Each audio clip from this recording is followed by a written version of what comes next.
And this printout shows you the dates of your most recent beneficiary forms, the dates that they were filed with the pension fund office. And it also shows you, if indeed you have a John Hancock balance, it shows you your John Hancock approximate balance as of the beginning of April, as of the beginning of this month. Now, if any of you follow the market, even with half an eye, you know that the Dow Jones average has been going down steadily. So your current John Hancock amount, there's a good chance that it's less than the amount quoted here on this form. But in our John Hancock slides, we'll talk about the John Hancock portal and how you can log in there to see your individual John Hancock balance. Okay. If you see the word none on this printout, it means that you do not have a beneficiary on file for that particular benefit fund. So if you know that your pension is through the construction pension fund and it shows Millman pension fund, no beneficiary, I certainly would not be concerned about that, or vice versa.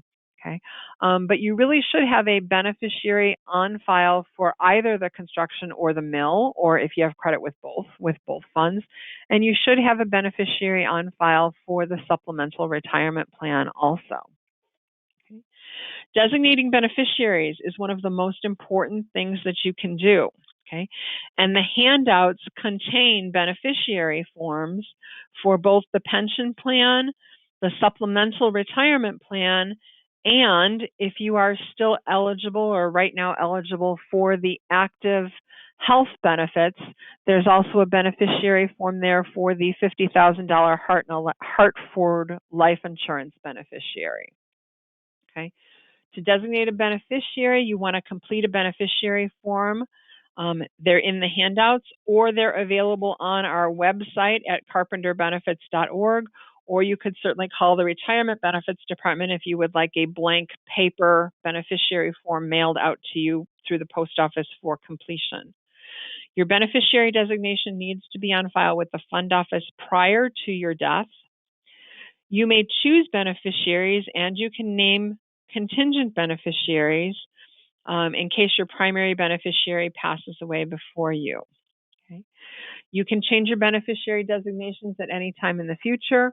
However, if you are married, your spouse must be your witness on your beneficiary form and consent to those changes. If you do not have a beneficiary form on file, if you see none in one of those categories, if you are married under the plan rules, if you're married and you do not have a beneficiary form on file, your spouse is automatically your beneficiary. Okay, so there is an order of succession in place. Okay. If indeed you are married, but you don't want your spouse to be your beneficiary for some reason, you want someone else to be your beneficiary, you have to be at least early retirement age to name someone other than your spouse as your primary beneficiary, and your spouse would have to consent to naming someone else as your beneficiary. So if you have the forms available, or if you have the handouts available, you'll see that each of those forms is two-sided. The front of the form is your primary beneficiary, and there are 3 beneficiary spaces on the front of the form for a primary beneficiary. If you are married and you want your spouse to be your primary beneficiary, you only fill in the first one of those beneficiary sections. You leave the other 2 primary beneficiary sections blank. On the back of the form is more often where we talk about contingent beneficiaries, children, friends. A lot of people want their children to be their secondary beneficiaries. Secondary or contingent is another way of saying secondary beneficiary. Okay, in case the carpenter and the spouse both pass away. Okay.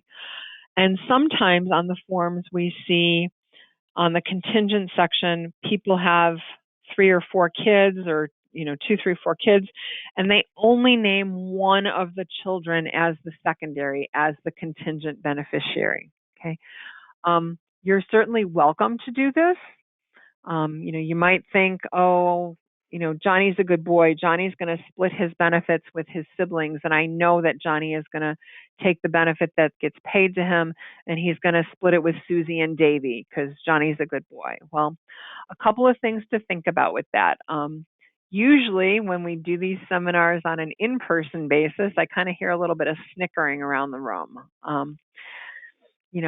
There's a couple things to think about. Even if Johnny is a good boy and he does split that benefit with Susie and Davy, from the IRS's standpoint, we're paying the money all to Johnny, and it's all going to be taxable income for Johnny. Okay, so if you want to split the benefit over more than one child or even over more than one friend, it doesn't necessarily have to be your children. If you want more than one person to be a beneficiary, make sure you name each of those people individually so that everyone pays the IRS their own taxes on their own benefit. Okay. And the other point that I usually like to make is you just never know what's going to happen in the future. If you have an unclear beneficiary designation, maybe Johnny will think that you wanted him to have the whole benefits. My dad passed away a few years ago. I have two brothers. And there was a little bit of tension over who got what. We of course worked it out. We're one big happy family still, but just make sure that your wishes are followed by designating each individual beneficiary. If you die without a designated beneficiary on file, I've already mentioned that your surviving spouse is your primary beneficiary. If you do not have a surviving spouse, then the next in order of succession, if you do not have a beneficiary form on file, would be any surviving biological or legally adopted children that you may have. If you don't have any kids, it would be your parents in equal shares. And if your parents are no longer with us, then the Retirement Benefits Department is actually going to look at whoever you named as a beneficiary on your health fund life insurance beneficiary form, sometimes also called an enrollment form. So, if you joined the union 20 years ago, at that time you filled out what's called an enrollment form, and that contained the name of your life insurance beneficiary. So we'll look back to that enrollment form. Still staying with beneficiaries, I would like to mention on the supplemental retirement plan, actually the fourth bullet point here is different. The supplemental retirement plan, your John Hancock balance, if you don't have a beneficiary on file and if there is no spouse, children, or surviving parents, then that benefit goes directly to your estate, not to your health fund life insurance form.